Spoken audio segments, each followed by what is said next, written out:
Thank you, everyone. Please be seated. This is the most exciting council meeting of the year. It's the one we all look forward to. So welcome to council chambers. Just going to take a little time off the top to acknowledge where we are and the intention behind our gathering here.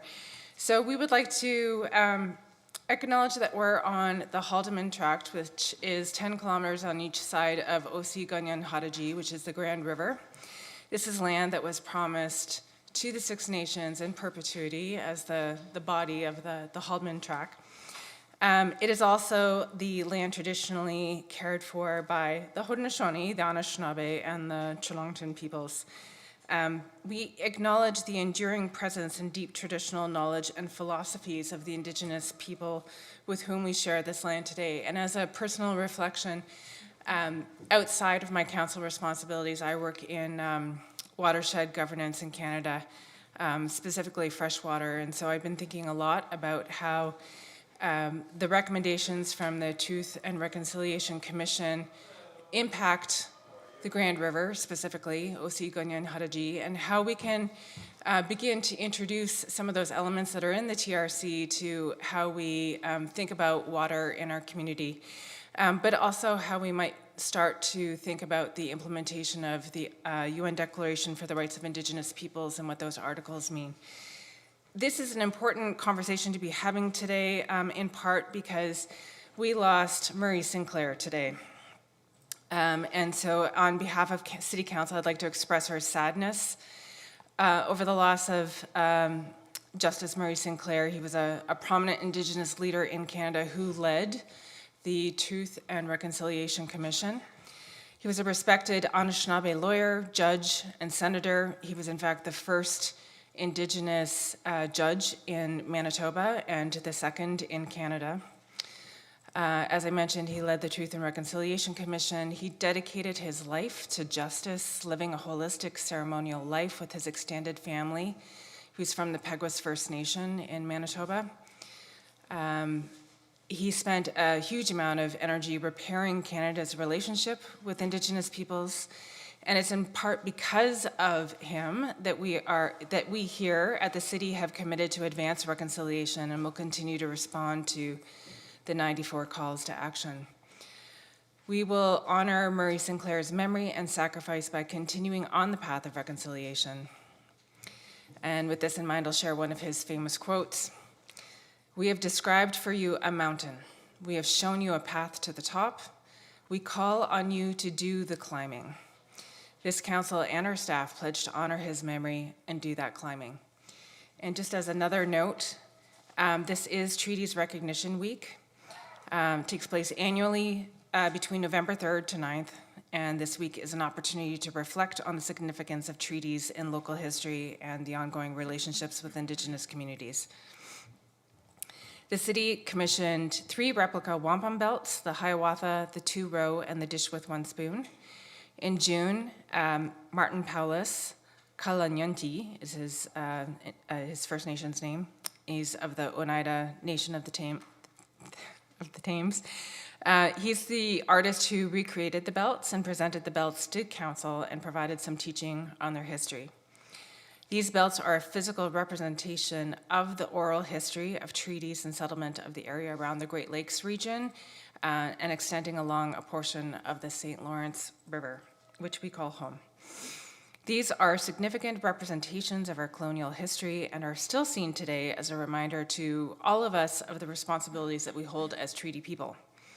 The wampum belts are currently on display in the lobby of Waterloo City Hall. And as we continue to reflect on treaty rights and relationships, we must commit to honoring these agreements, understanding their impact on the lives of Indigenous peoples today. And this is essential for reconciliation and ensuring that Indigenous voices are recognized and respected in discussions that affect their rights and territories. Together, we can build a future grounded in respect and collaboration between Indigenous and non-Indigenous communities. Just briefly, the Hiawatha wampum is from approximately the year 1100. And it depicts and describes the formation of the Haudenosaunee Confederacy under a pledge of peace and understanding between the 5 nations, being Seneca, Cayuga, Onondaga, Oneida, and Mohawk tribes. The Tubro Wampum, from approximately 1613, describes the relationship between the incoming colonizing peoples and indigenous peoples, specifically between the Mohawks and the Dutch, moving forward together in parallel but never merging, signifying respect for each other's rights, the idea of paddling together. And then the Dish with One Spoon Wampum from approximately 1701 describes an agreement for sharing hunting territory among 2 or more First Nation. And there's recognition that all peoples are eating out of a single dish, that is all hunting in the shared territory, and the spoon signifies that all peoples share the territory, are expected to limit the game they take, to leave enough for others, and for the continued abundance and viability of the hunting grounds into the future. And at the beginning of our City of Waterloo Council meetings, we pause to think about the needs of our community. So I just ask that we all show wisdom and compassion in our decisions. Now I can move to disclosure of pecuniary interest and the general nature thereof. Is there anyone on council who has anything to share about pecuniary interest? Seeing none, I'll move on to the approval of minutes. So these are the minutes from October 7th, 2024. We have a recommendation that the minutes of the council meeting held on October 7th, 2024 be approved as printed. Do I have a mover? Councillor Freeman and a seconder. Councillor Vasic, all in favor? Great, that is carried. Now we are on to the fun stuff. Okay, so we have presentations and delegations from a number of our city committees tonight, and so I just want to share with everyone that there will be a reception afterwards. So if you are coming to share thoughts and comments with us, please stick around until the end. Around 8:30 p.m. is when we will be convening for the reception part. And also for all of our presentations and delegations tonight, we're hoping that you can try to keep it to 5 minutes, and I'll help you along with that, as will the clerks. And then just lastly, item 7A, which is the Grand River Accessibility Advisory Committee 20th anniversary, that will be moved to a little bit later in the agenda under staff reports. For item B, we're going to combine them with the 2024 highlights from that committee. So just note that we're moving things around just a little bit. So I am now going to call on Matt Thiessen to come up and share about the Sustainability Advisory Committee.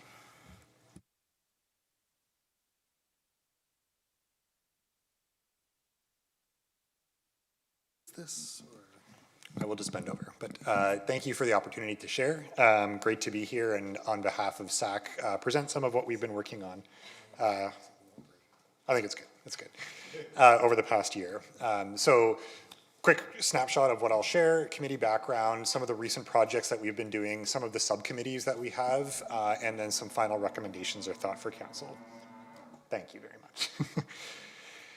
So SAC was formed back in 2016. It was the evolution of what was previously the Environmental Advisory Committee, and really reflecting on sort of a broader understanding of what sustainability means and some of the issues that it entailed. Wanted to kind of expand that scope. And since then, we've really been looking at a number of different sustainability topics, a lot of effort on climate action, but also sustainable transportation, city building, community building, public health, and other things that all are kind of connected to that. And our role really is to provide advice to council on these topics. We also have had lots of great experiences working with staff directly on some of these topics. And we're a pretty awesome snapshot of different parts of the community. We have professionals from the sustainability and environmental space, as well as student members and members of the public at large who are concerned about this. So a really great mix of professionals. I'll start with our Green Building Subcommittee. So this is one of our longest standing committees, and we've historically provided comment on a lot of city policies. So looking at the city's own green building policy has been part of our historical work, and we've provided a lot of work and really working with Scott and others on the staff side to help with implementation of that and reflection of it.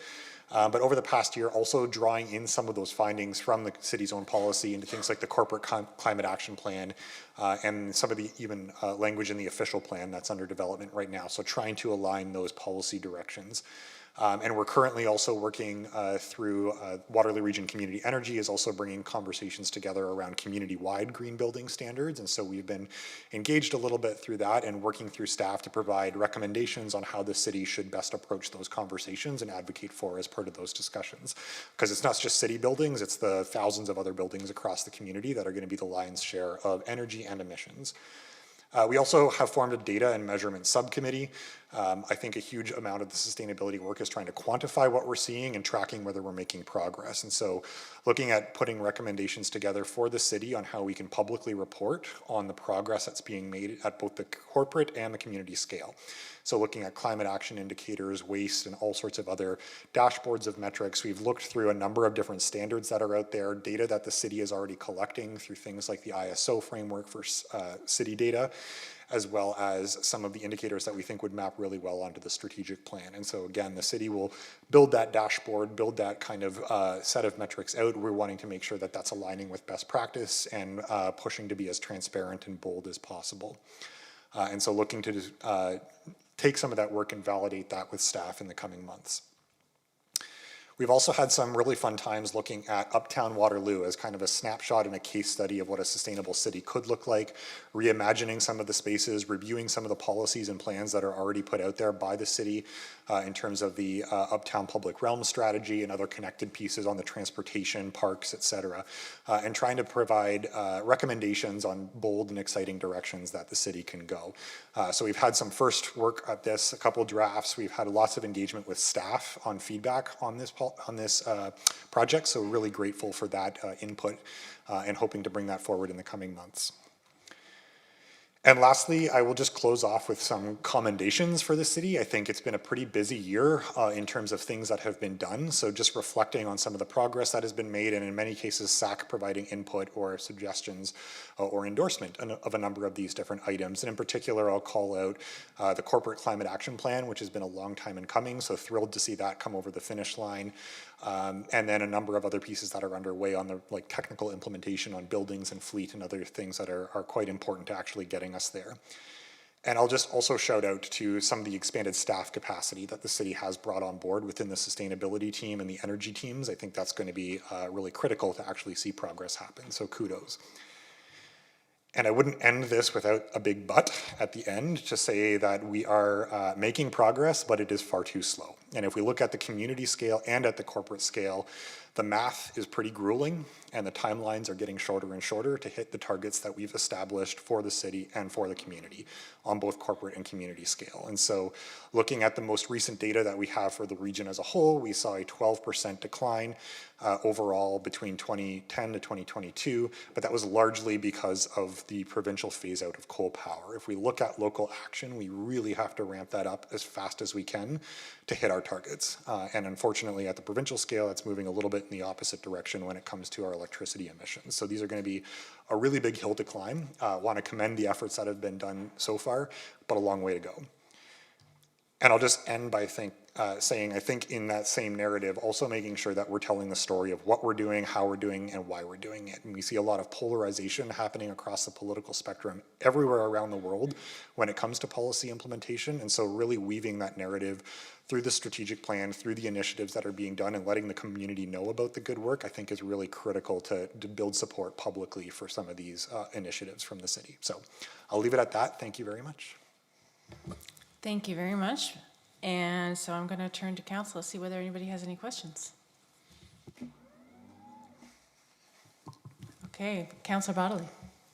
Thank you, through you, Chair Wright. I don't have any questions, but I just wanted to thank Matt for coming.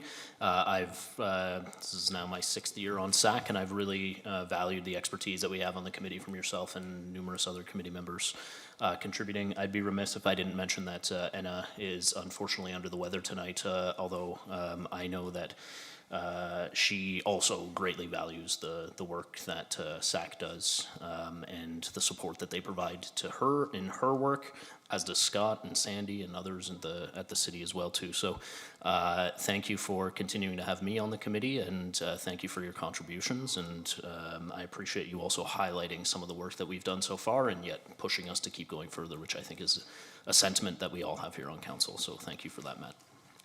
Thank you. Anyone else? Okay, I think thank you very much. We are going to move on to the Age-Friendly Cities Committee. So we have Jenny Flagler-George. Welcome. You have 5 minutes, and I'm actually going to run my own timer because the timer's been on the fritz here. So make yourself comfortable. All good? Okay. Yes. You can go. Okay, thanks very much. I'm really happy to be here on behalf of the Age-Friendly Waterloo Committee this evening. To start off with a few numbers, because everybody likes a good data point. Data provided in the Deloitte report for the City of Waterloo Strategic Plan 2023-26 found that the group known as 55 plus represents 27.2% of the local population.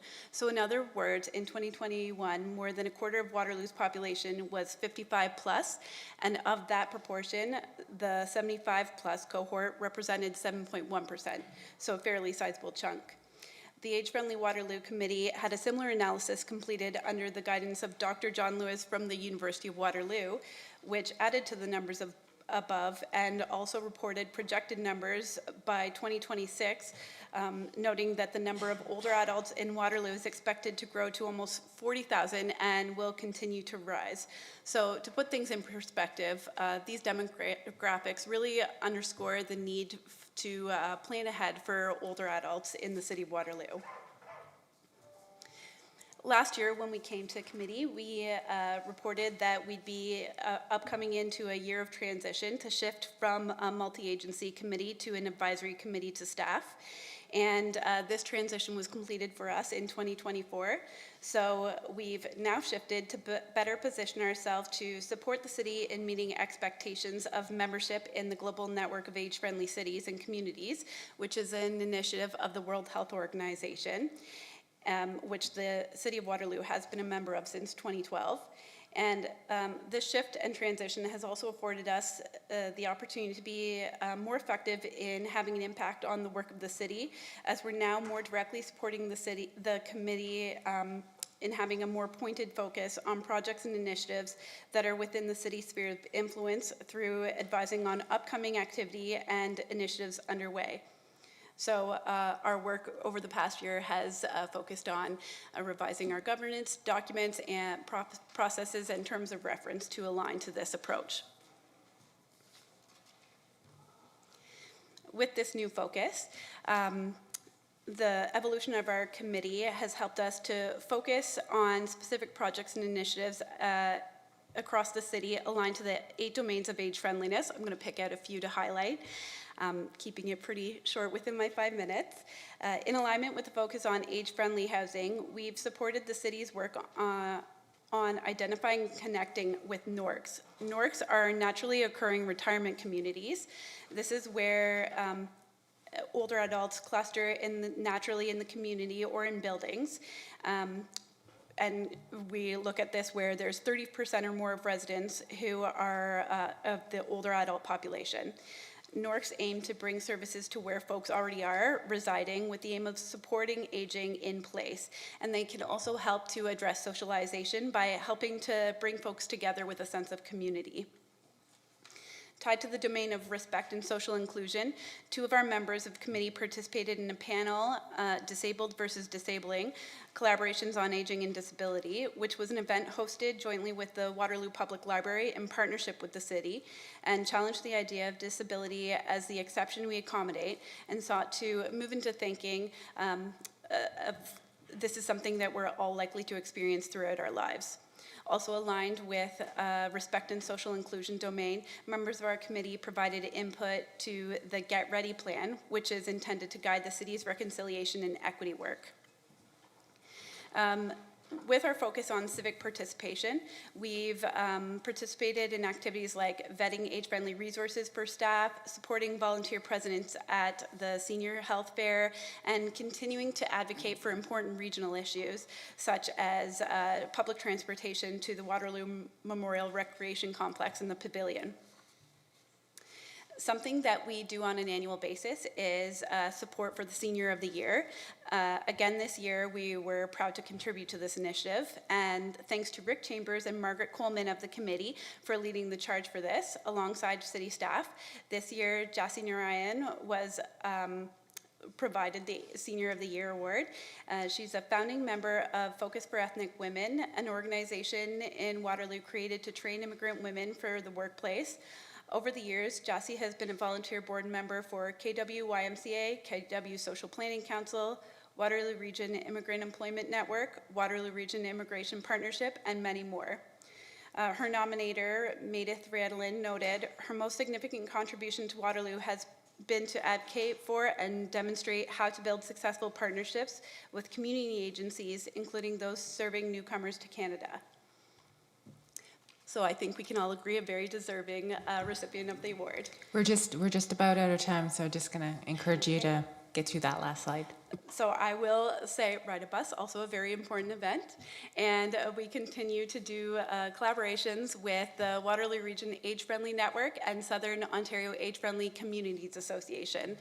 In the cycle ahead, we are going to be focusing on advising on the city's age-friendly action plan and outlining the city's age-friendly work for the next few years in the cycle ahead. So I look forward to providing a report on that next year. Wonderful. Thank you so much for that. So I'm going to turn to council to see whether anyone has questions. Oh my gosh, and before I close out, I really want to thank also the city staff who provide such strong support for us as a committee, including Councillor Jen Bassick, the mayor, we have Pam, we have Amy, we have Jim, a range of folks really behind us in the committee's work. That's wonderful. Thank you so much for those comments. Any other, Jen? I should say Councillor Bassick. Oh, both are good. Through you, Councillor Julie Wright. Yes, thank you so much, Jenny, and for your chairing. You are so competent and efficient, and also listening for exactly what everyone is saying in the committee, and also you're just so friendly and bubbly. So anyways, you got it all. Thank you for bringing that to the Age Friendly Committee. And I am really glad to see how the group has transitioned over the last year. And I think it's wonderful to have noticed that it'll be more effective the way that it's operating now, and that I'm really looking forward to seeing an age-friendly plan, what our gaps are at the city and how we can address them. And that really comes from the guidance of staff. So yes, a big thanks to Pam and Amy for providing that guidance and expertise, as well as Beth and Jim, just like you said. And very big thank you to the committee members who are so dedicated and spend so much time getting a pulse on the community and have worked in the community for many years. And the way you push us and advocate for things that really matter is persistent and important. And I just wanted to say that I really appreciate being on the committee and just love hanging out with you guys once a month. Thanks so much. Great comments, great comments. Any other comments from or questions from council? No. Okay. Thank you very much for that presentation, and we will move on to the Municipal Heritage Committee with Phil Ellsworthy. Welcome to the podium, Phil, and please make yourself comfortable, lower it as you need to, and you will have 5 minutes starting. All right, thanks. Yeah. So I just have a few brief words on municipal heritage. You should have received a written report from our staff liaison, Dominic Simpson, who's sitting over here tonight.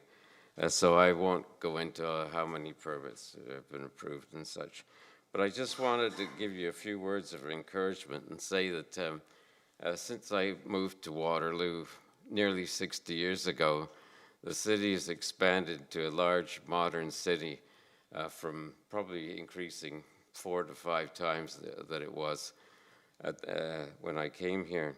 And I just want to point out that that the part of the city that contains the clues to our history and the reason why it's developed into the community that it is today is actually a very small area, basically centered around uptown. You can find a few heritage buildings or important buildings in other parts of the city, but we haven't got a lot here. And so I just wanted to stand up here today and just urge you to support the staff's efforts and committee's efforts to preserve our municipal heritage. Thank you for that. And I think we have a question from Councillor Rowe. So stay at the podium, Phil. Through you, Chair. I don't have a question, but I actually just had comments. And I just wanted to say how much I appreciate being on this committee and how much I've learned. And I think as we consider all of the development proposals in the city, the population pressures, we don't want to lose sight of what we would like to maintain. And I've certainly learned that through the committee. I appreciate your leadership and your guidance, Dominic and the other committee members. So thank you for your hard work. And I know it is hard work as we're looking at 40, I believe it's 40 Designations coming up, yeah. Thank you. Yes, Yeah. and that has taken a lot of work to put together. So thank you so much. Well, my urging of support is hoping that will pass through council without a lot of difficulty. Thank you. All right, thanks. Thanks very much. Okay, without any further questions, we are going to move on to the Waterloo Economic Development Advisory Committee. And so I'll invite Blair Gray to come to the podium, and please make yourself comfortable, and I'll let you know we will start in just a moment here. Okay, whenever you're ready. Good evening, council and staff and administration and fellow residents. It is Blaine Gray, but that's okay. Lots of people make that mistake. Unfortunately, our chair and vice chair weren't able to make it tonight, so I guess you're stuck with me. Who we are and what we do. WEDAC is the Waterloo Economic Development Advisory Committee of Council, and our mandate is to advise council and staff on matters related to the city's economic development program. It's to act as a resource on economic development projects and initiatives that are geared to the health of our local economy, and to act as a conduit to the business community.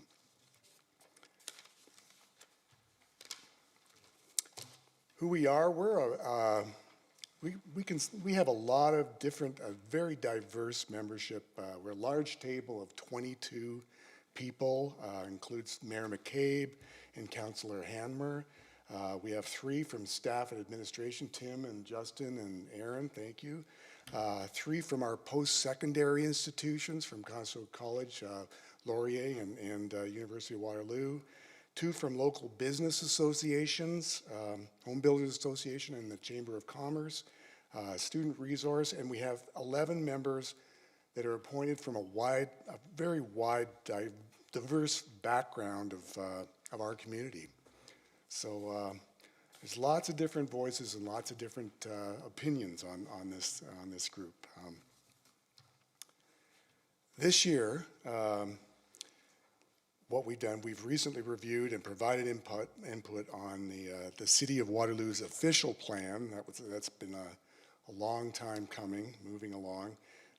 The City of Waterloo Housing Accelerator Fund grant and initiatives, the Economic Development Reserve Fund and expenditures, Arts and Creative Industries promotion and sponsorship support. That's things like, for example, the Lumen Festival, the Far West Side employment lands, known as Generation Park Waterloo, Explore Waterloo Region for Tourism Development and RTO4, Waterloo Economic Development Corporation. That's a regional entity that's for economic development across the region.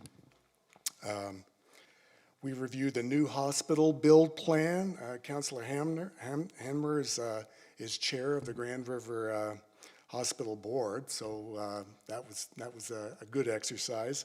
And our last project is a subcommittee that we formed to review the official plan with a motion that was shared for consideration by council and staff. So priorities include we do our best to align with the city's new strategic plan as an innovation and future-ready complete community. So that is the plan. Updating the City of Waterloo's economic development strategy, that's in the works. Discussion on the housing crisis, including affordable housing, attainable housing, employment land zoning, inclusionary zoning, and amendments to official plans, strategic land development, growth of our arts and creative, I want to say arts and culture, used to be that, arts and creative industries within the city, and ongoing support of our valued post-secondary institutions.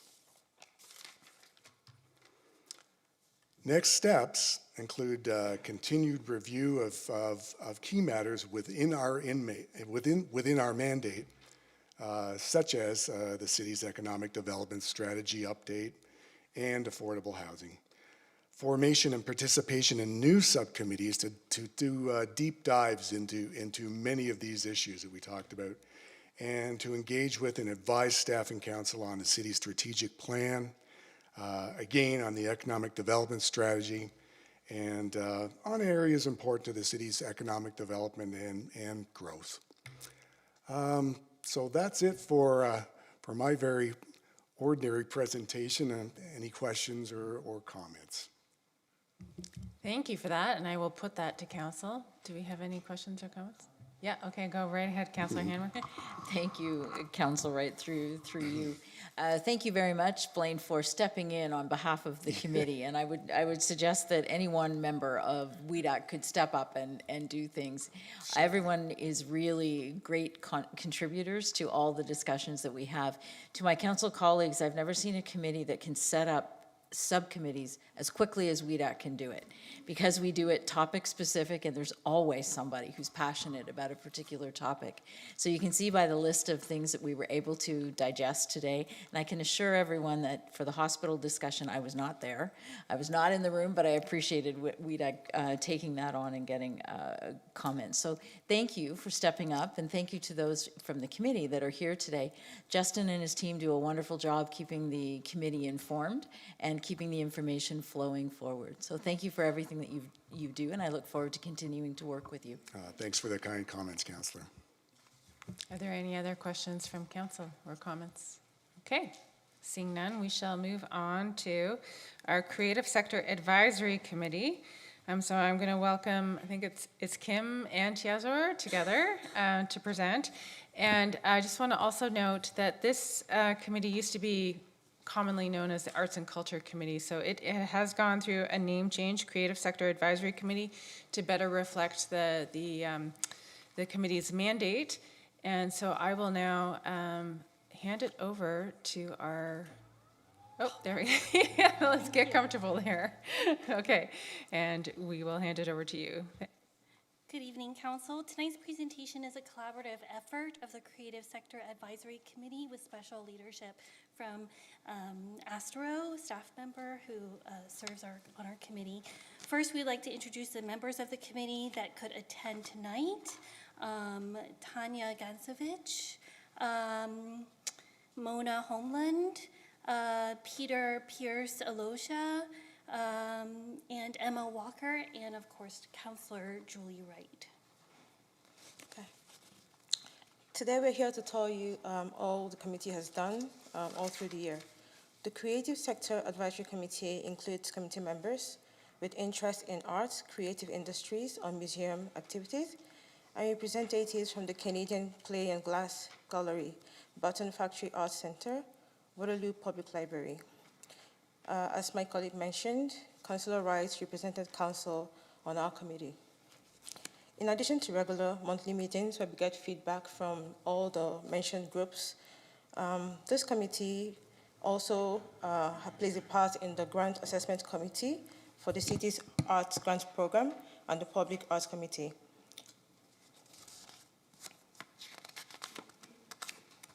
In 2024, members supported a revision of the committee's terms of reference and recommended the adoption of a new committee named Creative Sector Advisory Committee to clarify the role of the committee and to better align it with the Economic Development Division mandate. The CSAC work over 2024 supports 3 strategic priorities from the city's strategic plan.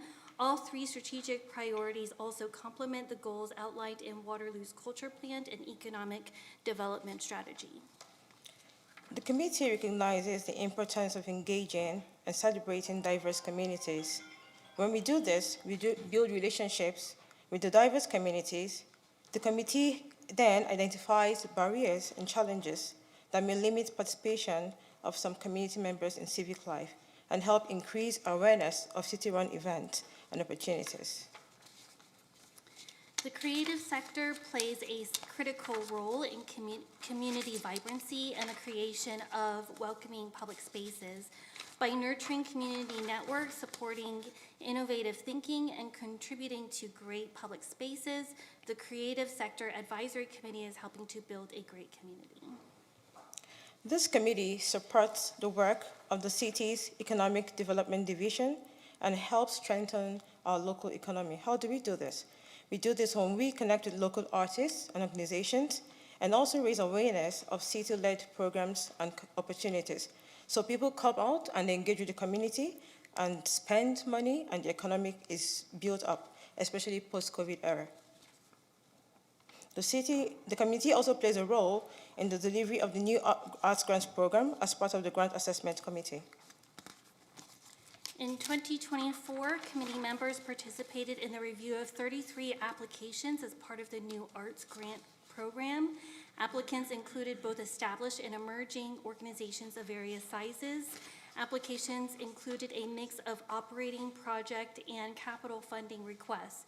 Total funding requests equaled $321,511 and 47 cents. Deciding how to allocate funds was not an easy task since the total funding pot available was $84,490. The Grant Assessment Committee felt that all applications received were very strong. Scalability of requests and impact of activities played a key role in the decision-making process. In the end, the committee awarded 24 organizations funding. Pinch Arts Company, an organization that brings together artists from across diverse performing arts scenes in a community-focused celebration of live art, was one of this year's grant recipients. In 2025, in addition to continued work as part of the Arts Grant Assessment Committee and the Public Arts Committee, the committee will play an important role in the development of a new culture plan / creative sector strategy and revised economic development strategy. In response to community feedback on the need for more information sharing and networking opportunities, the committee will also support development and delivery of a new renewed Amplify Creative Summit. To give a brief description of what the Amplify Creative Summit is, it's intentionality designed to appreciate all the diverse groups that intertwine with the Creative Sector Committee. With this, we say thank you so much for listening. I'll welcome any questions. Thank you so much for that presentation. I'll just turn to council to see whether anyone has any questions or comments. Whoop! See, you actually finished early on this, just a sign of your efficiency and your organization skills. We're clearly all arts managers. I want to thank the members of this committee for the blood, sweat, and tears of getting through the grants, for contributing to their ideas and their energy and passing that along to staff through the consultations that we do. I think the picture on the slide before this one of the Lumen Festival was, particularly evocative because it shows just how many people we reach through arts and creative industries. We often think about the big arts in terms of the concerts that we go to, the movies that we watch, the books that we read. But art lives here at home among us all the time in a myriad of different ways. And the work of this committee helps to foster that and amplify that it lives here among us. So I just want to thank you for the energy that you bring to this role. And I also really appreciate seeing all of your cats on Zoom. And I really look forward to those in-person gatherings that we have from time to time. So keep going. Thanks Thank so you. much, Councillor Wright. Okay, we will go on to the Town and Gown Committee, and we have Chris Reed presenting.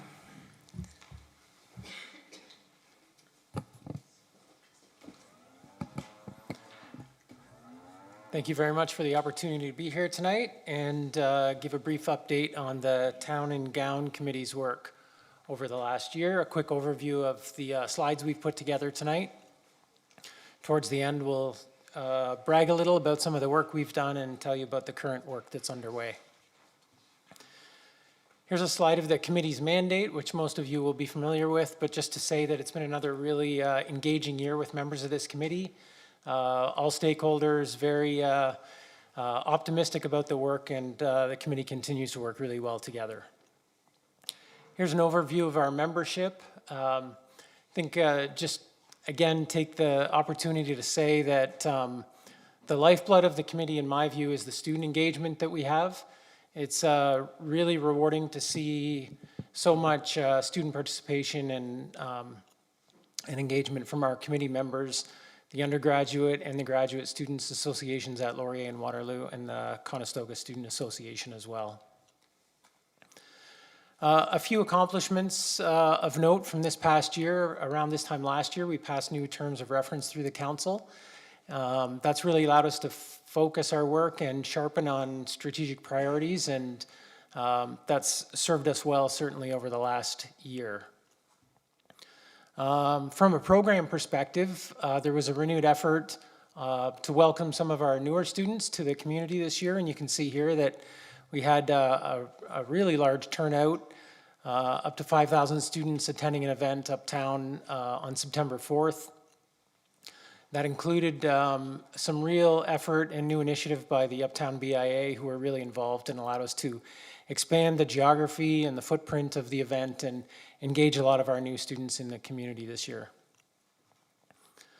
Our student accommodation work, which has been such a big part of the committee over the last decade or so, is on a bit of a hiatus this year, but we continue to get a lot of good traction from this work.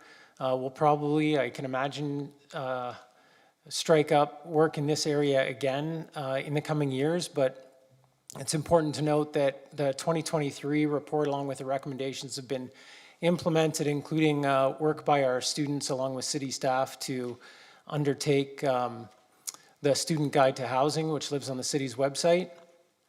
And our members traveled to College Park, Maryland this year as well to present the 2023 working group report on student accommodations in the city at that conference.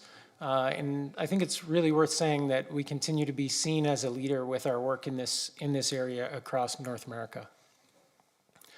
Current projects, I'll just take a few minutes to talk about the things that we're currently working on. Identified food security as a big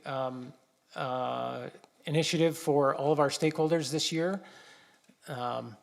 We've also struck a working group on international student supports and a working group on working groups.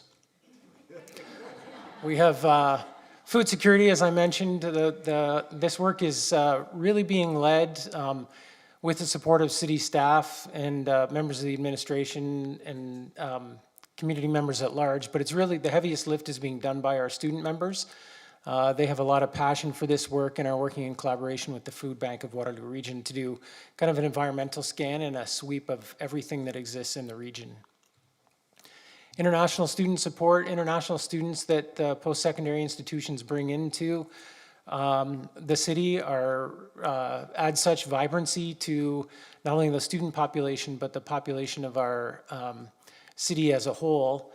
And we want to make sure that their transition to the city and their integration into our community is really well supported. And so we've got a working group going to come up with recommendations to make sure that work takes place in a really thorough fashion. One of our challenges, as I'm sure many of the other committees have as well, is that these initiatives are off the side of people's desks often and rely heavily on our students' passion for the efforts that we put in. So we're going through a bit of an exercise right now where we're trying to make sure that working groups that we do start really have the ability to succeed by allocating proper resources and making sure that all stakeholders are able to participate throughout the course of the working group. So I'll end there and be happy to take any questions. Thank you very much for that presentation. You're all so good at the 5 minutes. I'm just like, it's only 7:15. We're doing amazing. Thank you. Okay, so I'm going to ask Councillor Rowe has a question for you or comment. Thank you, through you, Chair. First of all, just a couple comments, and then I do have some questions. I really appreciate being on this committee as the Ward 6 Columbia Central Councillor. I certainly have a lot of students in the ward, and students are such an important part of the city, and I appreciate the work that the committee does, and it's a lot of heavy lifting. There's a lot of work that goes on here, and the committee really deserves a lot of credit for working collaboratively and really addressing the issues.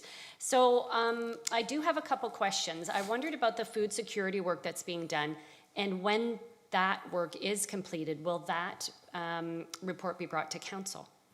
I think the committee would be thrilled to bring the report back to council and report on its findings. And I'm sure we could convince a couple of our students to lead the charge with that, yeah. Excellent, thank you. The second thing is about the international student work, and I think we're all aware of the rise in racism in our community and communities around the country, and I'm wondering specifically about the international students and if that support work includes looking at racism. Yeah, that's a really important point. We've recently in our committee meetings had some discussions about that and really been able to hear from some of our students as well. Our current plans are to actually do a bit of a roadshow to the campuses to give students an opportunity to provide input to the committee and the membership and just make sure that we have a full handle on that. But it's very concerning and a very important part of our work going forward in this working group. Thank you. And my last question was about the terms of reference, and I know there have been some adjustments and changes. So I'm wondering how you feel the terms of reference, how they've changed the committee or if they improved the committee, sort of what your perspective is on that. Yeah, I think that as I said, it's really allowed us to kind of focus our work. I've been lucky enough to be part of the committee for several years now, and we've definitely gone through phases where we have anchor initiatives like student accommodations. We've known for a long time that that's really important, but I think that the terms of reference are a lot more precise, and it's allowed us to all bring our respective strategic priorities to the table, and from there then establish working groups and work that we want to do together. That's great. Thank you so much. And I'm actually just wanted to give a shout out to the members of the committee that are out there. I can see you. You can wave at us. Thank you for coming. Thank you. Thanks very much. We have a question. Chris, you might want to stay at the podium. We have a question from Mayor McCabe. Yeah, thank you, through you, Chair, and thank you. Yeah, don't leave quite so quickly.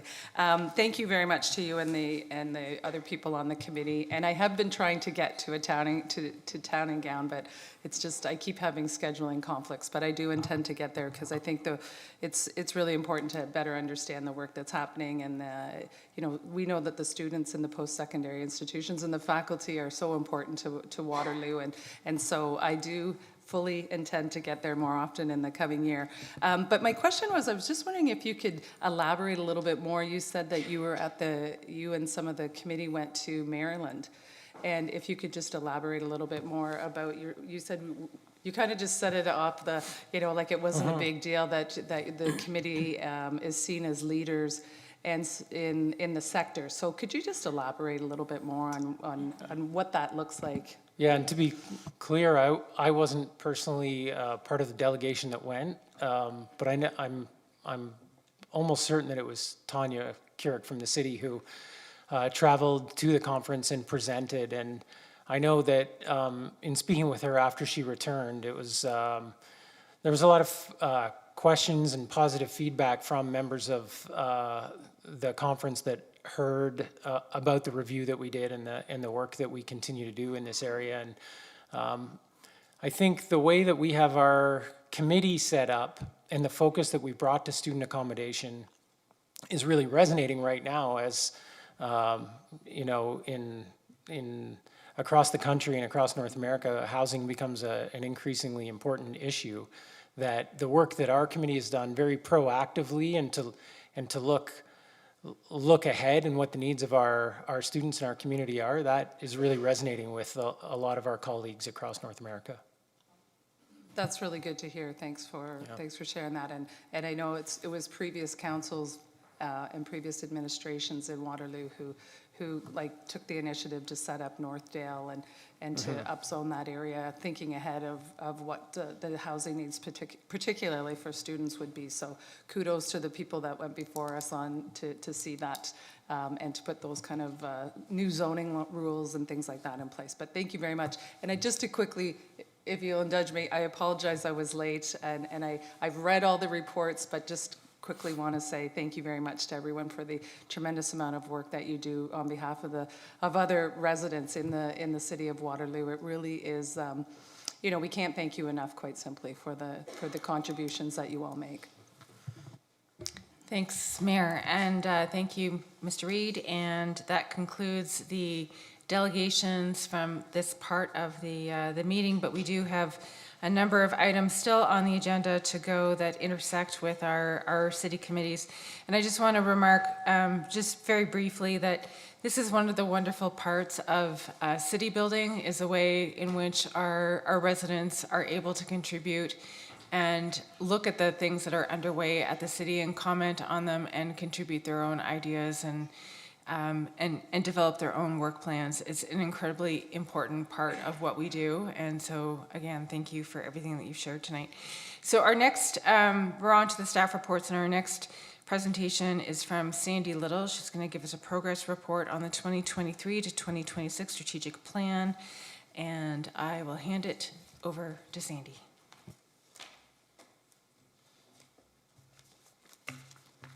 Perfect.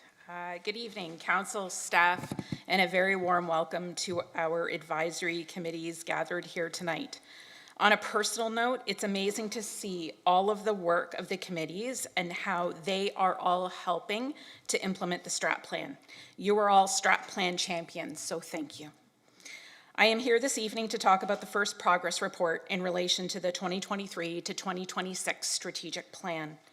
The annual progress report is a way of communicating the way we arrived at the current strategic plan and how the work we've been leading since approval has been contributing to implementation of the plan. This presentation is not able to cover all of the content in the report, but I have chosen some of the things to highlight for you.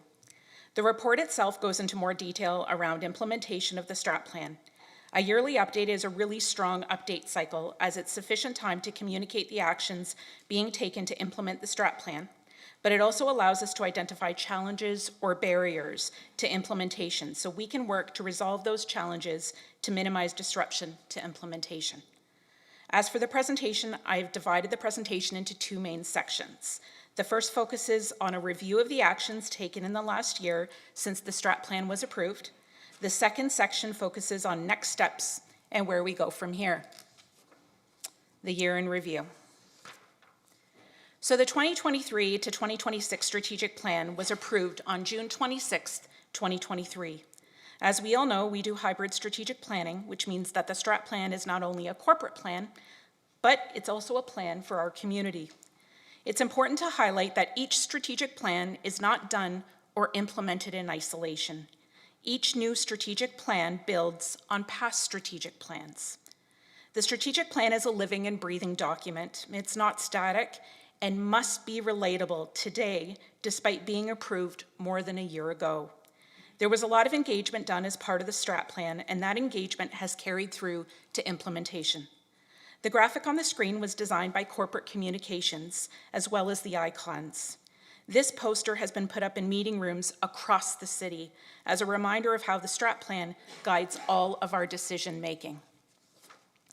As part of this strategic plan, Council approved a new vision and mission for the city, which focuses on sustainable growth and development of a community that is for everyone, with leadership that is grounded in empathy and accountability. It's important to highlight the guiding principles, as they are often overlooked as part of the strategic plan. A lot of our work as a city is aligned with one or more of the strategic priorities. However, we need to recognize that a lot of our work also aligns with the guiding principles. For example, a lot of work that takes place in corporate services is not only aligned with the strategic priorities, but also with the guiding principles. So it's really vital that we don't forget about them. Also, this is where the importance of workplace well-being and operational excellence are emphasized. The strategic plan is not only about the tangible work we do, but the intangible efforts we put forth on a daily basis. So, in addition to the vision, mission, and guiding principles, we have our 5 strategic priorities. All of the priorities are equal in terms of importance, as one is not more important than the other.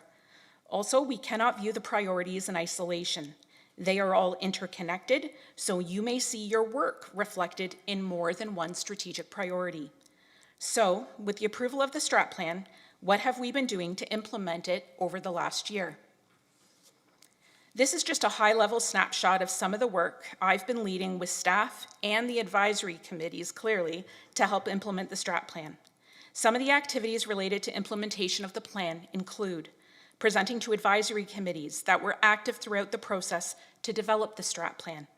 We held a staff community conversation in October last year to bring staff together to talk about how to build connections between their work and the strategic plan. Corporate Communications did a phenomenal job to design the icons, which are incredibly important in terms of linking the work we do and creating recognition and familiarity for staff and the community.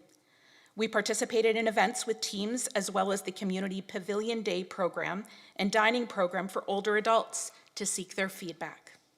During the development of the strategic plan, Council highlighted the importance of engaging youth, and as a result, we now have an annual Strat Chat Skate to engage youth in the community regarding their feelings about the city. The image on the screen is a snapshot of some of the feedback we received. A big part of implementation is focused on community conversations. This was an initiative designed to help keep engagement ongoing throughout implementation. It's an opportunity to discuss the feedback received as part of development of the strat plan and how it was incorporated and how we're actioning it as part of implementation. It's a real opportunity to promote the work we are all doing. It also allows us to receive new feedback, which helps to shape our work throughout the lifespan of the strat plan. And lastly, community conversations also help to lay the foundation for future strategic plans. There will be 5 community conversations corresponding with each of the strategic priorities. We held our first community conversation in June, and it was focused on environmental sustainability and climate action, with over 40 attendees from the community. The agenda for the event is on the slide as an example. All community conversations will differ in terms of format, size, people who are invited, but the intent behind them remains the same. In addition to the 5 community conversations, Mayor and members of Council are also leading smaller versions of this initiative in each of the wards across the city. Residents get the chance to speak to elected officials directly. One thing is consistent amongst all community conversations. They are an opportunity to have conversations around the things that matter most to our city and the community. So, what's next? We need to be able to measure our progress towards implementation. Measurement and monitoring play a critical role as part of implementation. We need to be able to measure where we were and where we are going. Each reporting framework is based on each strategic plan.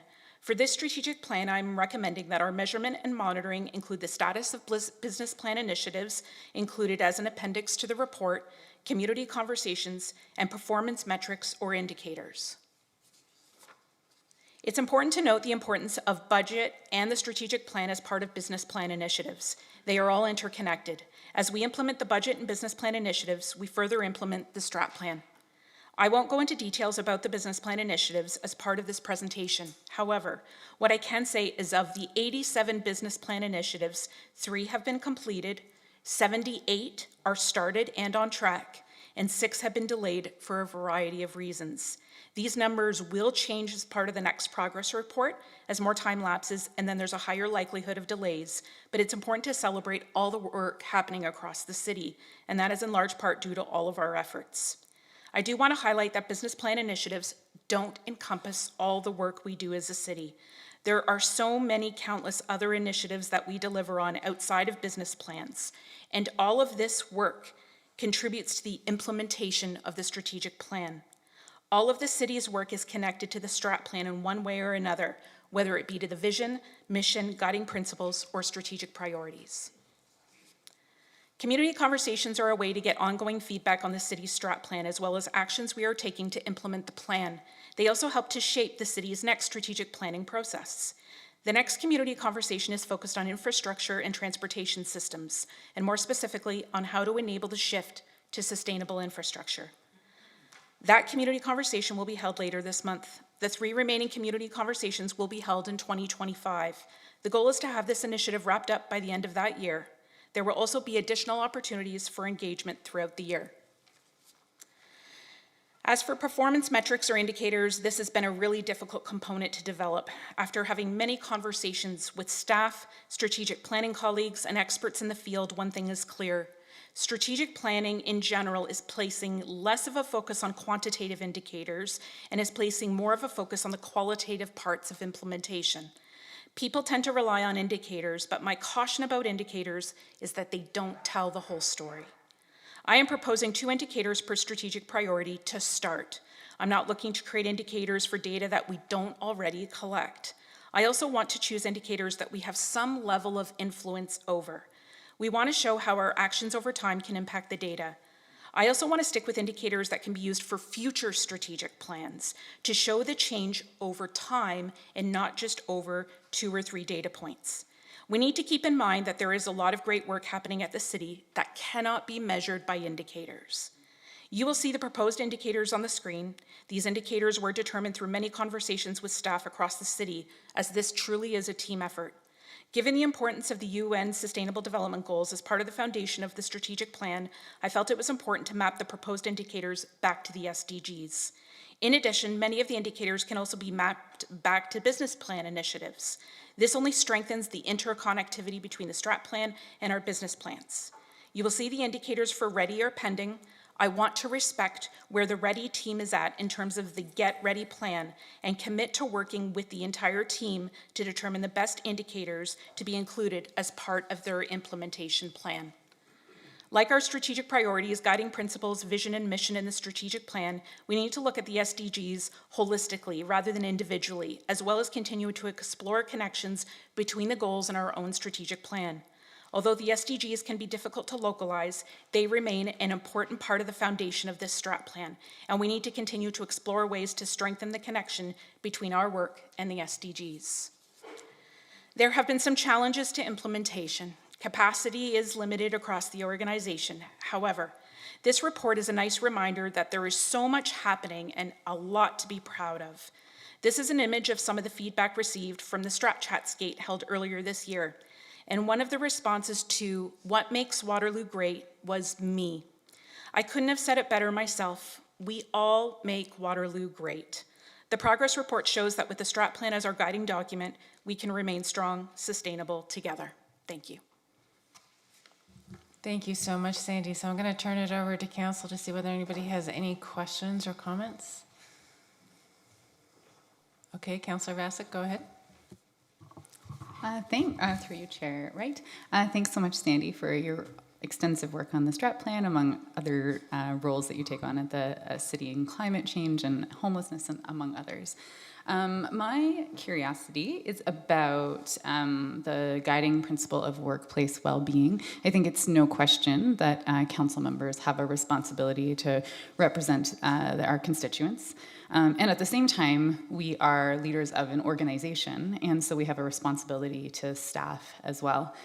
And so I'm hoping you can respond to kind of a series of questions, but if you can take them and consider them in a response. So what I would like to know is how staff are doing, how we know they're doing how you say, what are some of the indicators you're using to understand how staff are doing, what operational plans do we have in place to tend to staff well-being, what are the gaps we need to fill to better support staff, and what council can do to enable this. So you don't need to go question by question, but more holistically about how staff are doing and what we should be doing operationally and as a council to foster staff well-being.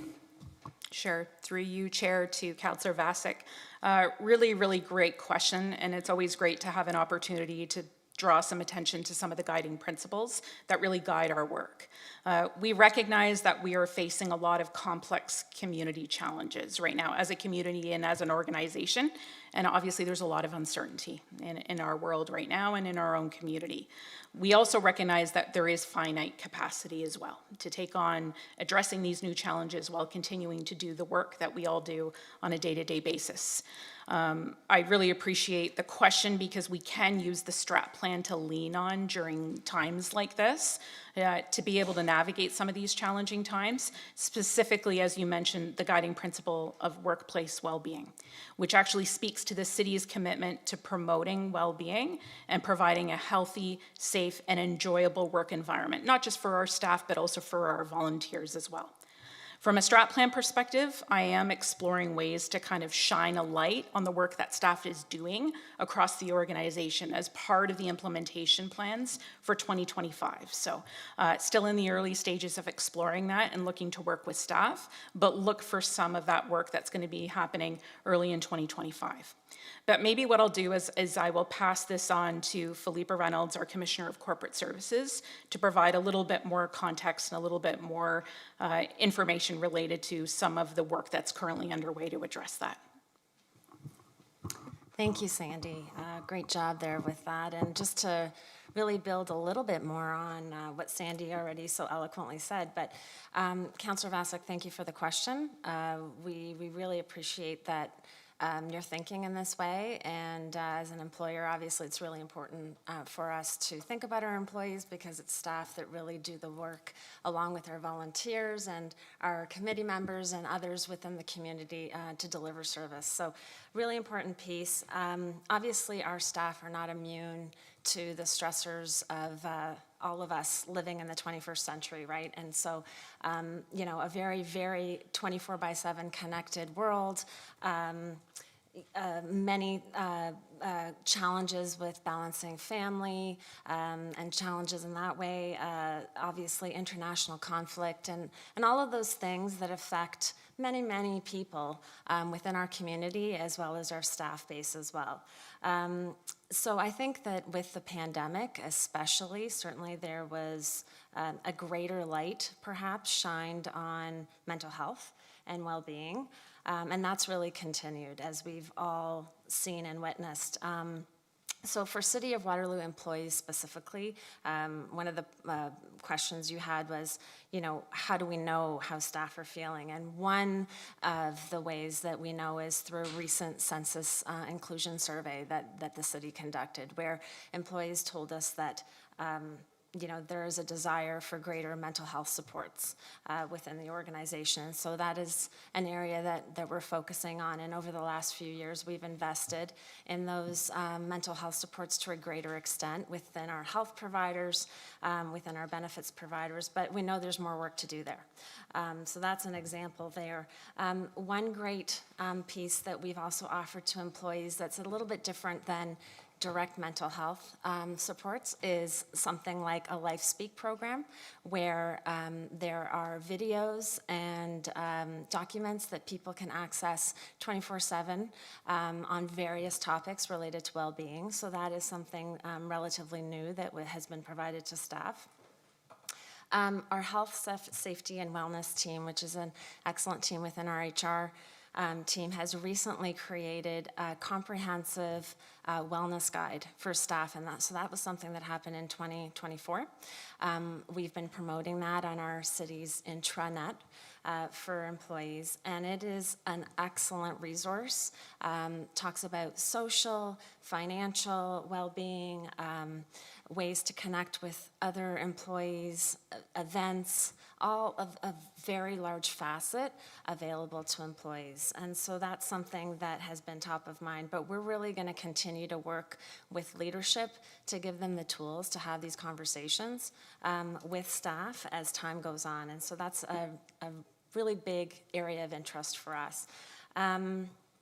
Maybe to build off of what Sandy said, obviously there is limited capacity as well, and so just a reminder to council too that there are priorities, and those priorities keep changing, and sometimes we may need to delay something in order to move forward with something else. And so I would encourage council to keep that in mind, and really just continue to provide the support that you already do to deliver, some of those examples that I spoke of, career development opportunities for staff, asking questions like you have tonight. All of those things are part and parcel in supporting staff and doing sort of those tangible things to support them. So hopefully that's helpful, but happy to respond further if you have follow-up questions. Thanks. No, I think that was really great and comprehensive, and I'm glad that you're thinking about sort of a community and global context and the challenges and how that's downloaded. And I love the idea of highlighting the work that staff are doing as a way to just demonstrate the value that you feel for them. And some of the mental health supports. And one of the things that I really wanted to highlight, and in particular because it's my area of research, is what you mentioned families, Philippa, and I think one of the things we ought to be thinking about as an organization is caregiving. And I hadn't actually thought of this before I asked the question, so I'm glad for that and the response, which is, the federal government is creating a national caregivers strategy. And so I think it would be worthwhile for us to consider what we know here and how we might be able to participate in any sort of, a big part of the consultation has concluded, but we may be able to provide insights and look into resources they have as well, because they speak about caregivers of all ages, people with little kids, people who are older adults who are caregiving, youth who provision, who care for their families. So really great to hear that we're also thinking about caring responsibilities as well. Anyways, it sounds like you guys are doing a great job, and we as council should heed that advice, I think, to remember that when one priority may have to shift other priorities. So just glad to hear how thoughtfully you're thinking about it. Thanks. Are there other questions from council? Councillor Rowe. Thank you, through you, Chair. Thank you, Sandy. I'm always in awe of your work with the strat plan and how far-reaching it is and comprehensive, so thank you. I just had a quick question, really just out of interest, about the strat plan toolkit for staff, and if you've had any feedback, even just general feedback on that. I think that's really interesting how the toolkit is to help staff connect what they're doing to the strat plan, which is excellent. So I was just wondering if you've heard anything back or if you're looking to hear back. Through you, Chair, to Councillor Rowe. Yes, so the strat plan toolkit was actually out of a suggestion at the staff community conversation. And you want to make sure that when you're receiving feedback that you're able to action some of that feedback. We can't possibly action all of the feedback, but it's really important for us to identify those actions that we can take to show staff, to show the community we are listening, that we're not just going out to get feedback for the sake of getting that feedback. So this was certainly a comment that was made by staff here at the city, and I thought it was a great idea because I think sometimes we take for granted that some of us, are able to connect our work directly back to the strat plan, but that's not easy for everybody. They may not see their work in a specific strategic priority, but I would challenge staff that all of the work we do here as a city is connected back to the strat plan in one way or another. So the toolkit was just basically like a cheat sheet of things to consider and things to keep in mind when we are writing staff reports or council reports. And we all see that section in our staff reports about link to the strat plan, just challenging and suggesting maybe we think a little bit broader besides just maybe identifying the guiding principle or the strategic priority that's connected to your work, but thinking about it a little bit more broadly, and also kind of providing those tips, but also offering to certainly connect with staff about the strat plan.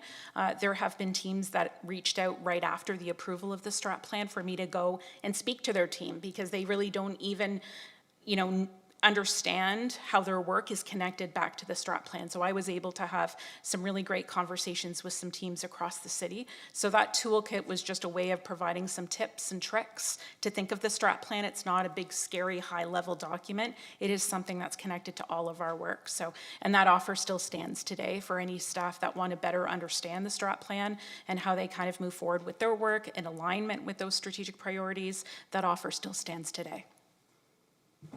Thank you so much. I mean, it stood out to me because I see how it does bring everyone into the conversation, right? And you're not working alone in a silo, but everybody has a role to play. So thank you so much. Are there any other questions? Okay, I'm just going to ask one final thing, which is noting that the collective actions of our various teams and our committees who are here tonight are what build the momentum, and momentum is an important fuel for hope. And as we're closing out 2024, I'm just curious, Sandy, if you have something you're really looking forward to in 2025. Great question. So to you, the chair, and to the rest of council, just really looking forward to the continued momentum. I mean, seeing it here tonight, it's one thing to hear about the work that's happening across the city, but to hear basically every single advisory committee connecting the work that they are doing back to this document here and this strategy that is the footprint and the guiding document for our work here at the city gives me that momentum, that continued momentum. I think continuing to explore ways to celebrate the work that is happening across the city with staff and our volunteers, I think that is something that I'm really looking forward to. Our continued community conversations, which are such an important initiative to be able to have some of those ongoing talks, continuing to work with teams across the city. Because I may be the one that's up here tonight presenting on the strat plan, but it is not the work that's solely done by me. It's done by everybody in this organization, and everybody is here symbolically with me tonight, and continuing to work with teams and start to really ponder, what does this next strat plan look like? How can we do better? How can we make it more resilient and make us more resilient as an organization? So just really excited to continue the momentum that we already have on implementation, and really looking forward to what 2025 has in store for all of us. Thank you for those reflections. So on the agenda here, we have a recommendation to receive this report on the strategic plan as information. Do I have a mover for that? Councillor Vasek, and seconded by Councillor Freeman. All in favor? And that is unanimous. Thank you very much, Sandy. We are going to go to our GRAC team. So again, that's the Grand River Accessibility Advisory Committee. They're going to share with us highlights from 2024, as well as a little bit about their 20th anniversary and what they've accomplished. I think we have Tamara Cooper and Alyssa Cleland with us. And just make sure that you're nice and comfy there at the podium, that you know where your buttons are, and I'll leave it to you. Hi, I'm Tamara Cooper. With me is Alyssa, and also the committee members are Amy, we have Councillor Hannah, we have Paula, Kristen, and Carrie. We're from GRAC, the Grand River Accessibility Advisory Committee. GRAC is a legislated committee required by the Accessibility for Ontario with Disability Act, AODA 2005. The committee has been in place for 20 years to give advice on accessible issues to the Council of the City of Kitchener, Waterloo, the region of Waterloo, and the township of Woolwich, Wellesley, Wilmot, and North Dumfries. The GRAC is made up of 15 individuals who are living with disability, caregivers of those with disability, and or representative of various disability organizations. The members are from 7 of the municipalities of the region of Waterloo, including 4 current members from the city of Waterloo.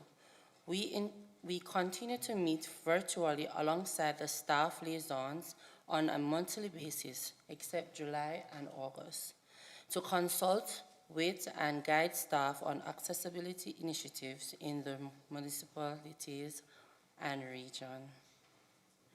Some highlights are the eBay Farm Playground Phase 2 is expanding starting this fall to include a playground area, sand area, and picnic area.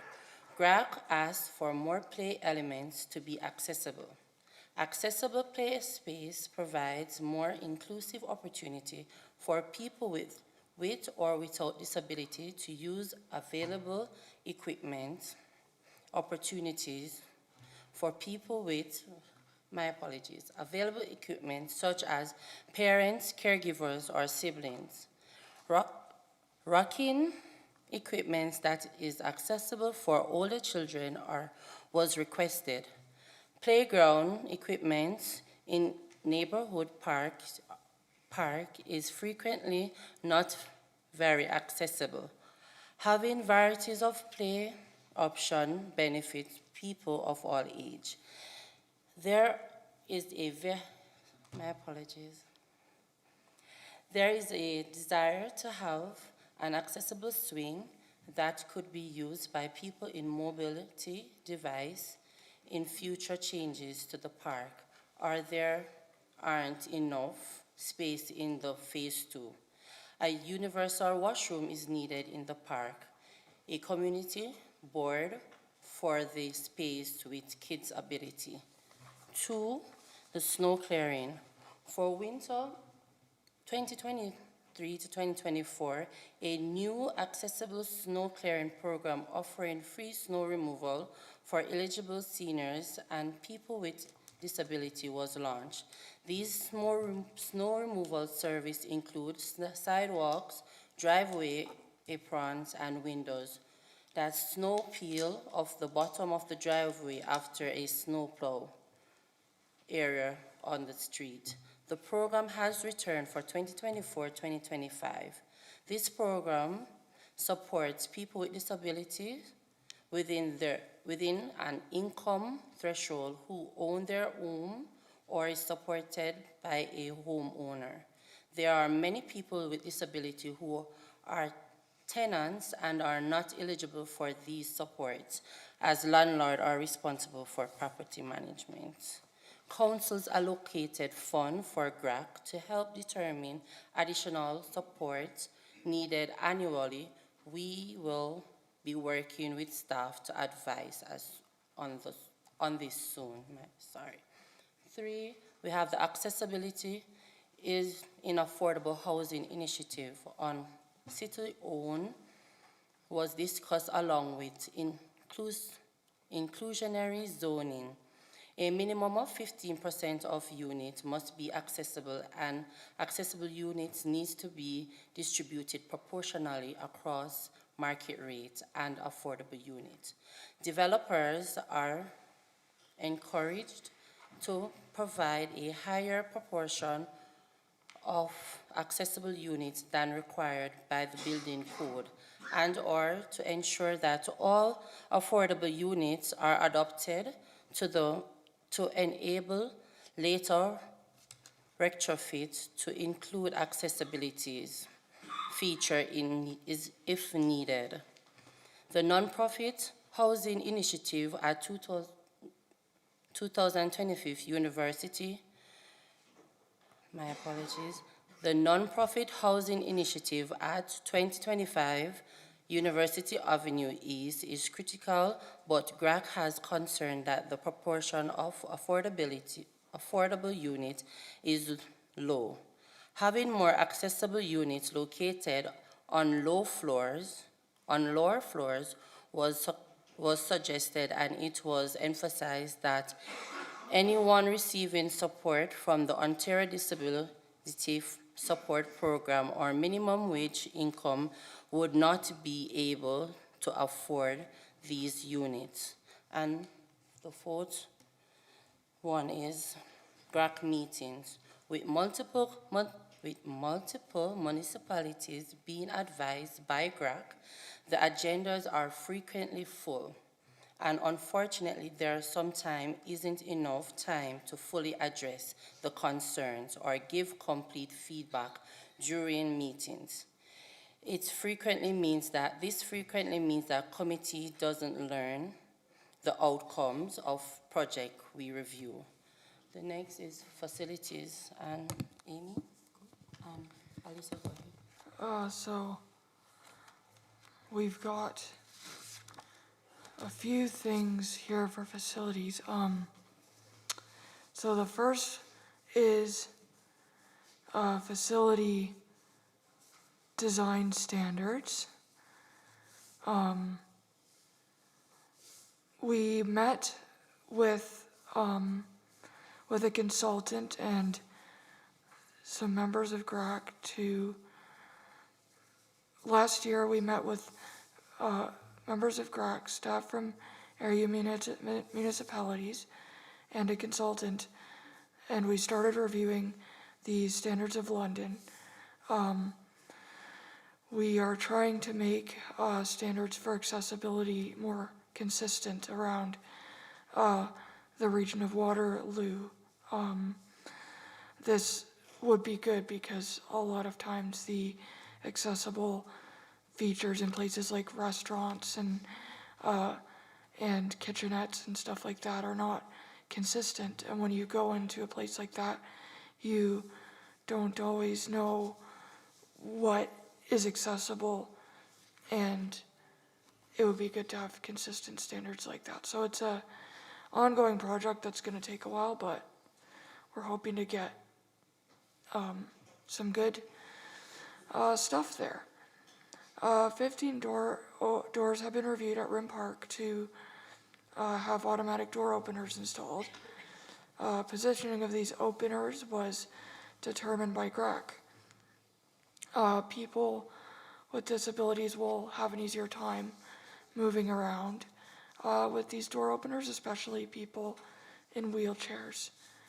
And lastly, there was a construction of the autonomous washroom on William and King, and it was completed in time for National Accessibility Week.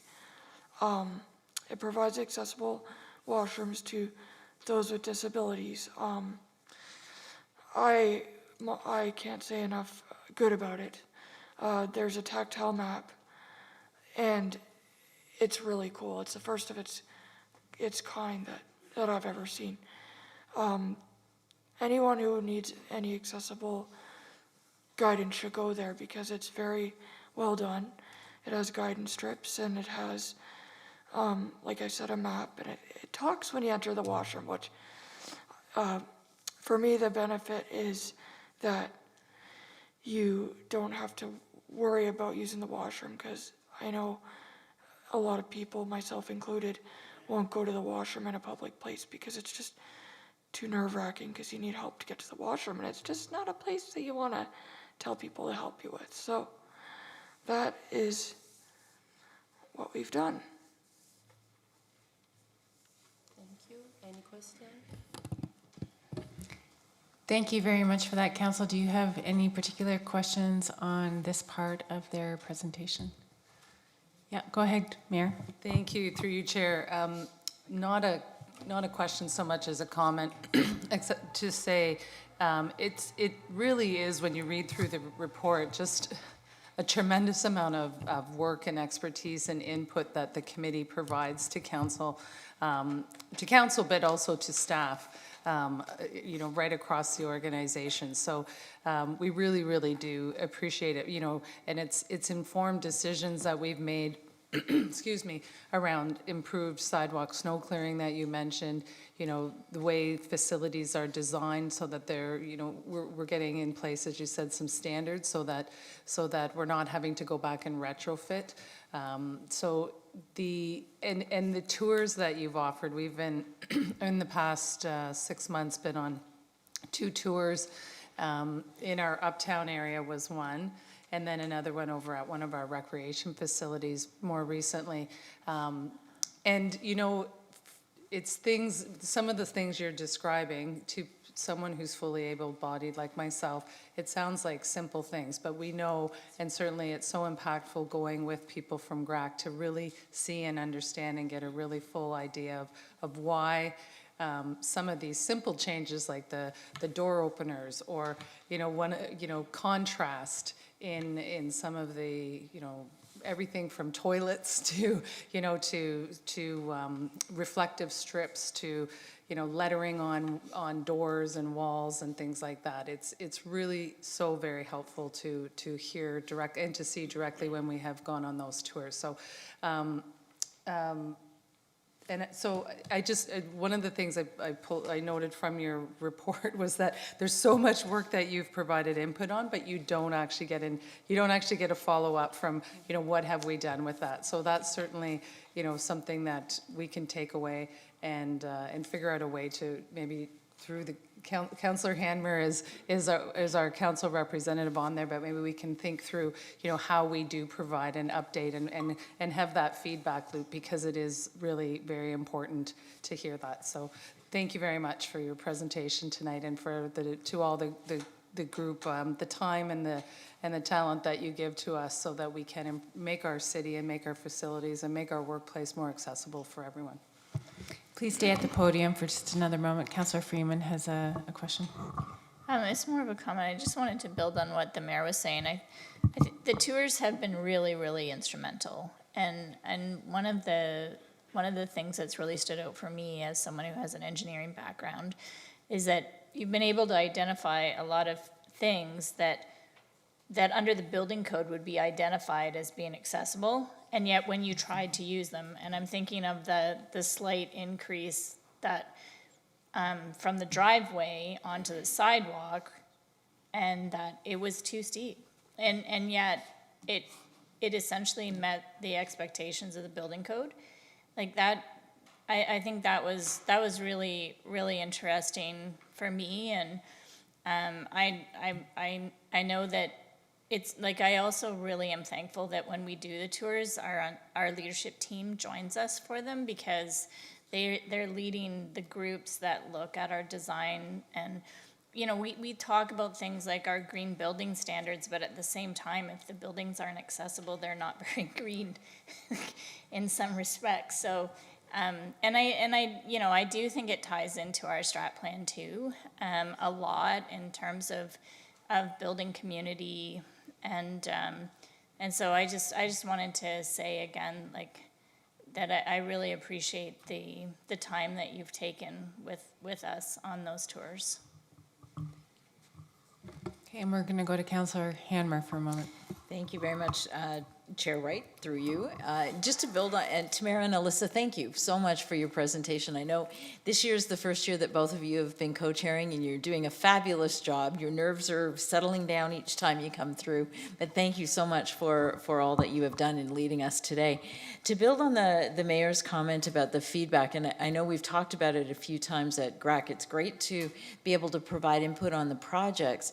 And some of the projects take a while before we go, but we've got to figure out an internal mechanism. I'd be happy to keep providing updates, because they do give council a section on each of the agendas to provide an update that goes on. I'd also like to plug the tours that we get to do, and hopefully we would be able to do some of them a little bit before we've completed a particular project. And I'm thinking of one in particular with the Button Factory. We were able to do a tour. Paulo led that one, and Carrie was on part of that one as well. Before completely finishing it, there were a few things that they met the building code, but were not accessible at all. cost us a little bit more because things had to be reworked. So in my mind, if we can have the tours with GRAC up front before we finish the project, I think in the long run, it's going to help everyone. It's a privilege to be on GRAC. I've been able to be with the committee for the last 6 years, and I've got to say it's one of my favorite committees to be on. The dedication and the inspiration that all of you bring each and every day is really appreciated. So thank you. Thanks for that comment. And any other questions from council at this point? Okay, so just before we move on to the next section of this GRAC report, we do have a report and a recommendation here that we received that report as information. So I'm going to ask for a mover. That's Councillor Hanmer, and a seconder, Councillor Rowe. Thank you. All in favor? Thank you. That is unanimous. And so we're now going to hear from Amy Ross on the celebrating 20 years with GRAC.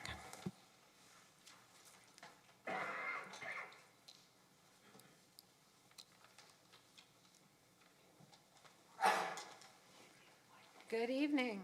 The 20th anniversary of the Grand River Accessibility Advisory Committee is a milestone of 2 decades of meaningful advocacy shaped by the lived experiences of members and the disability community. On screen are a series of looped sentiments shared by the mayor and a few members of staff about projects the committee has worked on across departments. Pause with me for a moment and reflect. What were you doing 20 years ago?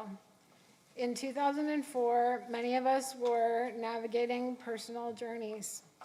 Perhaps some of us were going to school, starting new careers, raising families, or exploring passions, or even something else. The world was different, and conversations about broader accessibility in Ontario still in the early stages. As we consider the progress that's been made, let's also recognize the importance of those early discussions and the groundwork laid by advocates across Ontario who believed in more inclusive futures. Maya Angelou once said, "I learned a long time ago, the wisest thing I can do is be on my own side, be an advocate for myself and others like me." At one time or another, each of us in this room or online has had something important to them that they had needed to have changed. Advocacy is shaped differently for each person. For some people with disabilities, advocacy is an everyday reality. It can be daunting and scary to share personal experiences, but it can equally be uplifting to have a community of people who understands beside you. Each member of this committee draws from personal journeys and challenges to inform the work. Each member's unique perspective has illuminated the barriers faced by individuals with disabilities. The work cannot be done alone. The work of advocacy requires someone, at least one person, with influence to take up the cause with empathy, understanding, and a genuine desire to achieve dignity and respect for all. Let's continue to collaborate for a future where everyone's experience is valued and where accessibility is woven into everything in Waterloo. On a personal note, I have had the great fortune of having been a community member on GRAC in 2008 to 2011, before becoming employed here when it was a conflict of interest for me to continue at that time.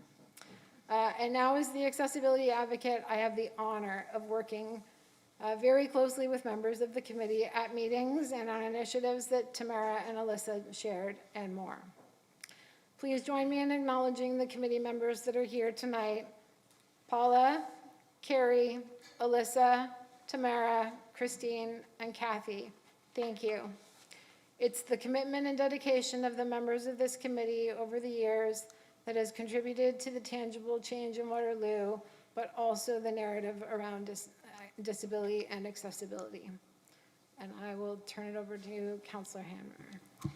Thank you, Amy. It gives me great pleasure, and I'm humbled to follow you in all the kind remarks that have been made about the milestone activities that this committee has done.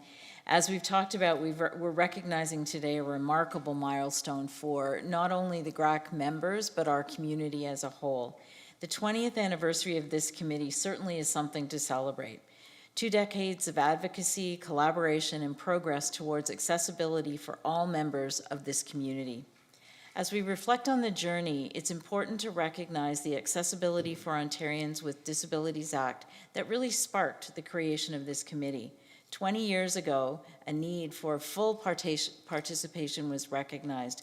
And I think Waterloo, Kitchener, Cambridge, and the townships all stepped up and said, we need to be part of this as well.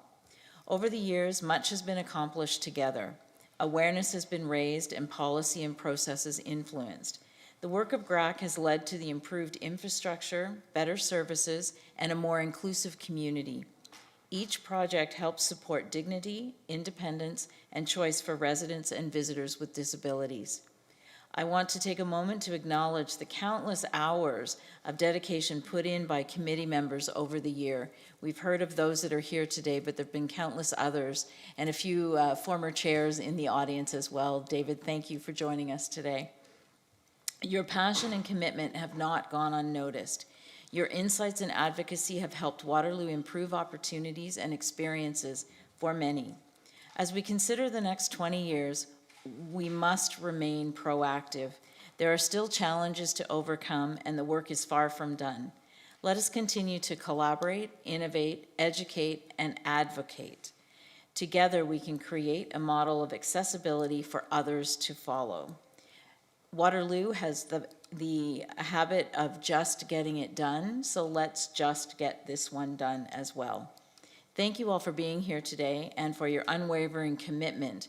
Here's to the next 20 years of making our community more accessible and inclusive for everyone. Thank you. Thank you very much to Amy Ross and to Councillor Hanmer for sharing those reflections. And it's very clear that you've opened our minds and hearts to this work, and our deep gratitude for that. We are going to go on to the Waterloo Park Advisory Committee. They have a presentation. It's Gord Grivet joining us at the podium.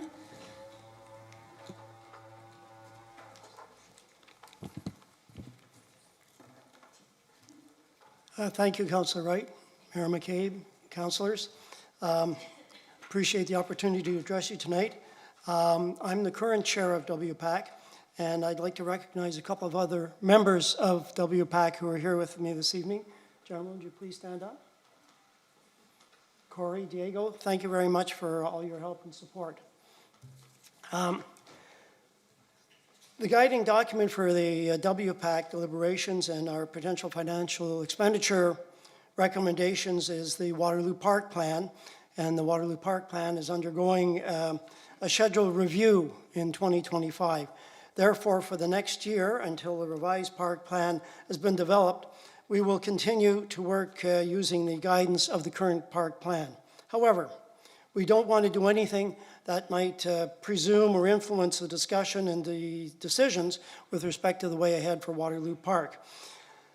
Still hope that we don't want to also have a lengthy period of stagnation or do any inappropriate project expenditures or implementations. Therefore, I want to emphasize that for the next year, WPAC will focus its deliberations and efforts on the successful completion of ongoing projects that have yet to be finished.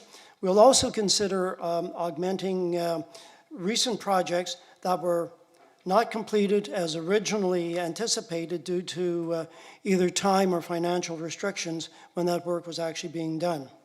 In addition, I'd like to suggest that WPAC will also focus on projects that might help to mitigate evolving park safety requirements, accessible and mobility improvements, which we just heard a little bit about, and vehicular and pedestrian circulation concerns. When one looks back over the past decade, the process of the jewel of the city, our Waterloo Park, and the enhancements to the facilities and the enjoyment of the park amenities, it's obvious, to me at least, that our ability to implement the current park plan while also adapting to changing requirements that have influenced the park's usage has been nothing short of astounding. The park is a very popular place today and is well used by citizens and visitors to Waterloo. One specific example could be the of an outstanding activity would be that associated with Lumen in the late September. Phase 1 of the Waterloo's west side park circuit, which is envisioned to go all the way around the west side at some point, as we have on the east side. But this current Phase 1, the accompanying multipurpose basketball court, the refurbished Bauer lot, these are just examples of projects which have significantly enhanced the facilities and amenities and have actually become a draw for the citizens and for visitors.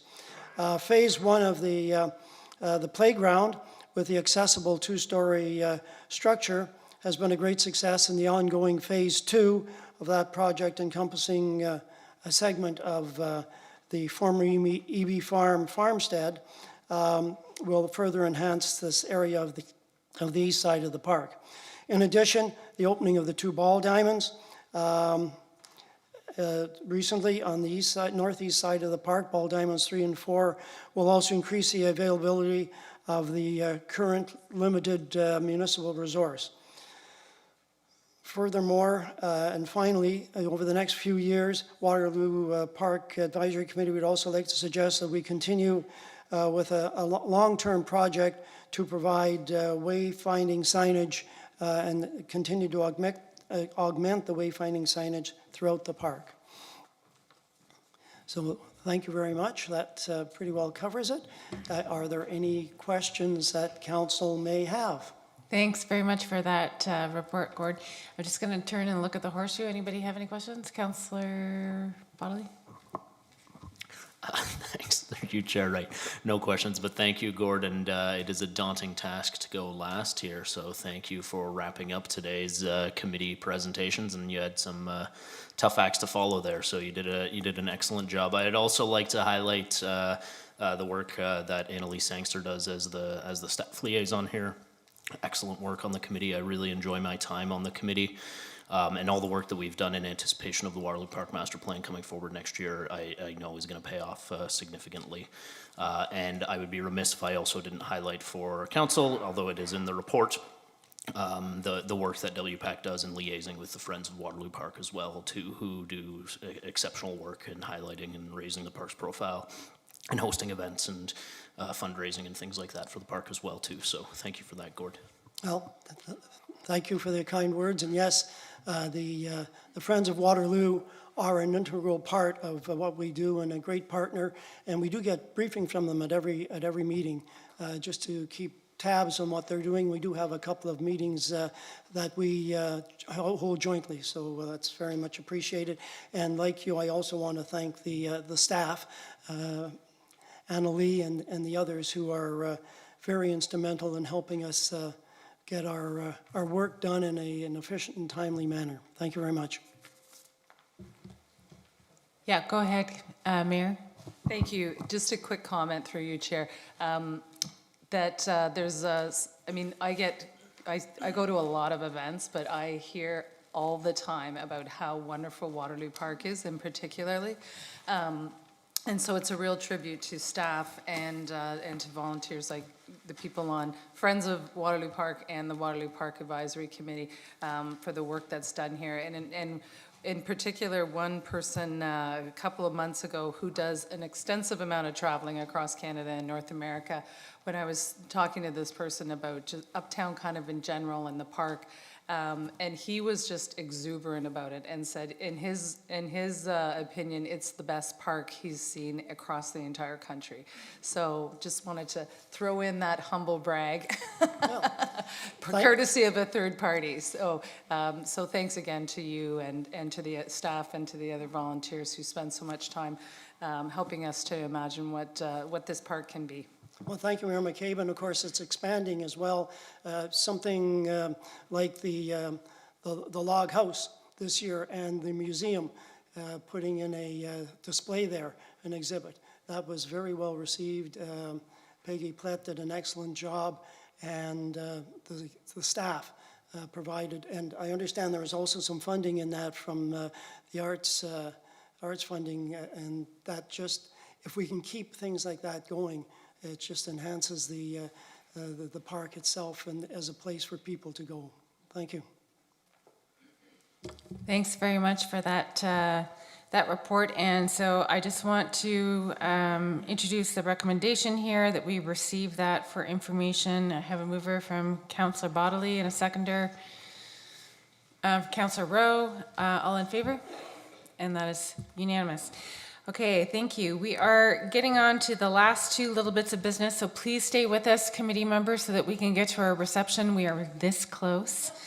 Okay, so the next little bit of business is our committee night annual report. And is there any presentation on that? Or nope? Okay, we are just receiving that for information. Does council have any questions? Go ahead, Councillor Hammer. Just a comment, thank you through you, Chair, and I'm happy to move acceptance of it when I finish. Just want to highlight, there are a number of committees that our clerk has put into her report and very nicely acknowledging the work that has been done. Just want to say thank you to the many volunteers who are on those committees as well, who some I think are in attendance today who haven't been able to have a report made, and specifically thinking of committees like the Advisory Committee on Active Transportation, which has been instrumental over the last number of years, helping us look at how we're designing safe ways for everyone to roll, walk, and drive around the city. So just to thank you to Natalia for putting the report together and for the committees that have been helpful. And with that, I will move the acceptance of the report. Thank you, and do we have a seconder? Go ahead, Councillor Bassick. Seconding? Okay, great. Okay. Are we all in favor? And that is unanimous. Thank you. And we are on to item E, which is the proposed council schedule. Are there any comments from staff on that? Just the report? And Councillor Freeman, are you moving the recommendation? Okay. Do I have a seconder for that recommendation? It's Councillor Bodley, and I will call... Are we in favor? Yes, we are all in favor. Thank you very much. That is passed. We are on to consideration of notice of motion given at a previous meeting. There is none. Notice of motion, there is none. Communications and correspondence, there is none. Unfinished business, there is none. Are there any questions, council? Seeing none. The next item is new business, which we usually linger over, so I'm going to ask us to be super brief if we have new business. Go ahead, Councillor Hanmer.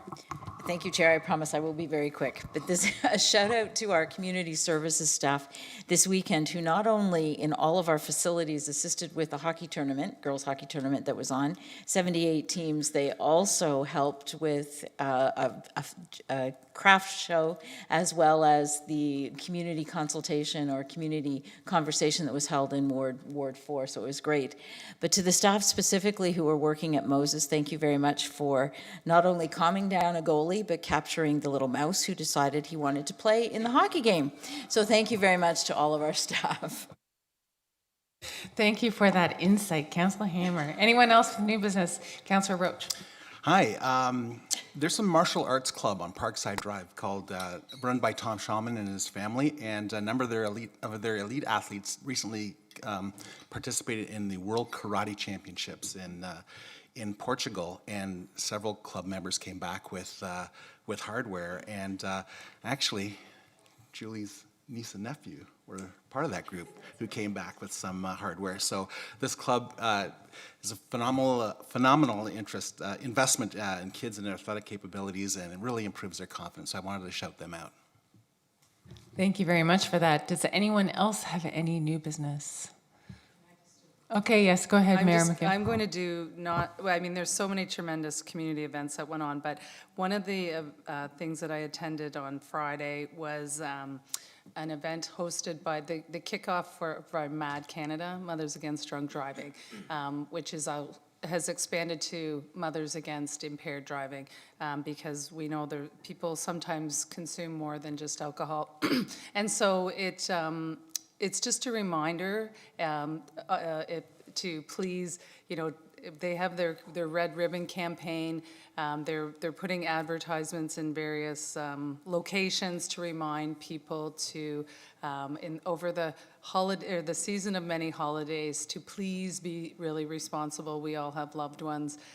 They have loved ones who, and many people have loved ones who have been lost or injured really unnecessarily and very tragically. So just wanted to mention Mad Canada's launch for the holiday of many, or the season of many holidays that's coming up. So don't want to be a downer on committee night, but I think it's pretty important, the work they do, all volunteer run, and the important reminders that they're trying to get out into the broad community. Thank you. Thank you for that, Mayor McCabe. Any other comments here? Okay, seeing none, we will go to the enactment of bylaws, and that is moved by Councillor Baddeley, seconded by Councillor Freeman. All in favor? That is unanimous. Thank you very much. And do we have an adjournment? Yes, we have Councillor Vasek moving and seconding Councillor Freeman. Are we all in favor? And we are adjourned. Let's go and enjoy some social time together.